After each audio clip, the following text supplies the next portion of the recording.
Why can't we treat people like people? I've been working with them for over 20 years now. They're just people at the coalface, at the sharp end of the stick, doing work that you and I don't want to do. There are 5.6 million people living in Singapore, and out of them, 1.2 million are actually foreign workers, excluding domestic helpers. 1.2. Where are they? Do you see them at the fast food outlets, the coffee joints? You see, they earn about $14, $15 a day. And to do that, they have to take a loan of about $6,000 to $7,000 to pay an agent to come here and work. To pay off that loan, you need to work for 1.5 to 2 years. And that's, hopefully, you get to work every day. So they save what they can. And that means they cook their own food, if they can. There's some dormitories, they will not allow you or them to cook food. So what they do is, they will cook the food, and they will dump the food at the roadside. The workers will come and collect it at about 3:30 in the morning. Some workers come out earlier, and they help to put the food on structures so that the dogs, the cats, and the rats don't get to it. What they've taught me is frugality. So let's see whether we can put you in their shoes just for a short while. Every day, you have to wake up at 4 o'clock in the morning to prepare your meal, breakfast and lunch, and then be downstairs by about 5:30. You're late, you get cut a salary. Lorry comes, drive you and deposit you at the work site. This is by maybe 6:30. And you have to wait there because the gates are not open yet. At 7:30, the gates finally open. And you're not paid for this time. You rush in to punch your card. And if you're late, again, cut. Then you do your work. Until lunch, now you get to sit on a pavement and eat. Your work continues until about 8, 9. They send you back. You take a shower at 10 o'clock, a quick shower, because there's over 1,000 people waiting for you. You might not have time to wash your uniforms. The hard part is, when you're trying to work, someone comes up to you and says, "Hey, you stupid, I cut your salary." Because there are times that you don't know how to work, that you don't know certain things. Then when you take public transport, total stranger will cover their nose or walk away and pull their kids away. And you can't say anything. All these workers are very afraid of losing their jobs, so they keep quiet. See, it takes a lot for them to do what they do for 2 years. What they've taught me is resilience.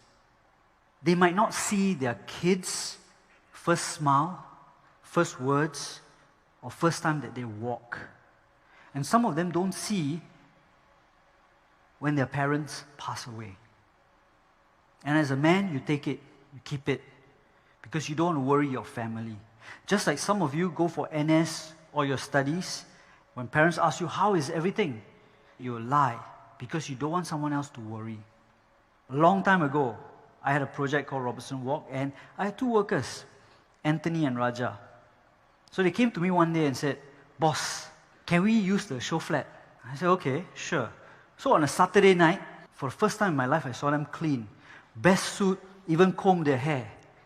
And they had this old camera where you put the film inside and turn. Raja would pretend to cook in the kitchen. Anthony would take pictures. And then they'll swap. Then they will sit on the couch and watch the fake TV. And then they'll swap. And I asked them, "Why are you going through all this?" Then they said, "So we can send the photos to our mothers so that they won't be worried." But I knew exactly where they lived.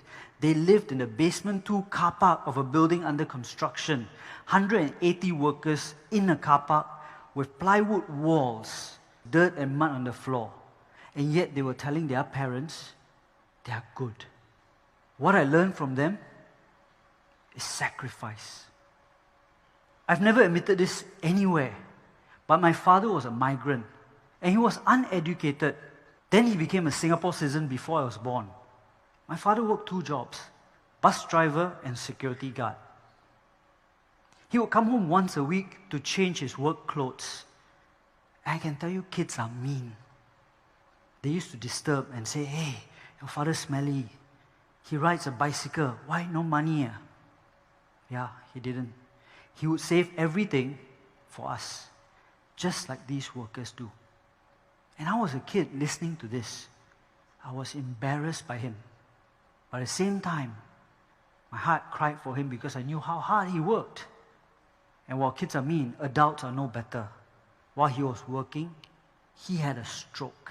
The boss, who he had worked with for more than 30 years, got into his car, in his nice Merc, drove off. I can tell you, it is very hard to miss a human body. The only reason he survived was there was a group of workers who rushed over and said, "Uncle, are you okay?" And they called for an ambulance, and they stayed with him. You've probably also seen reports or photos on the internet where a worker helps an elderly cross the road.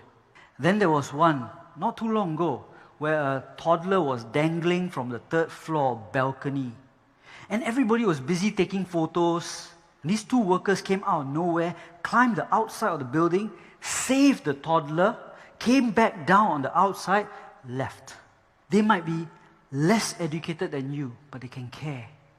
They might have less than you, but they have a heart. What they taught me was empathy. I want to teach my kids to respect others and treat people the way they should be treated. We say that we're civilized, we're first world, but at the same time, we judge, we label, without understanding. Yes, I understand they are just workers, but here might be an idea worth spreading. Can we start treating these workers and everyone around you as fellow human beings?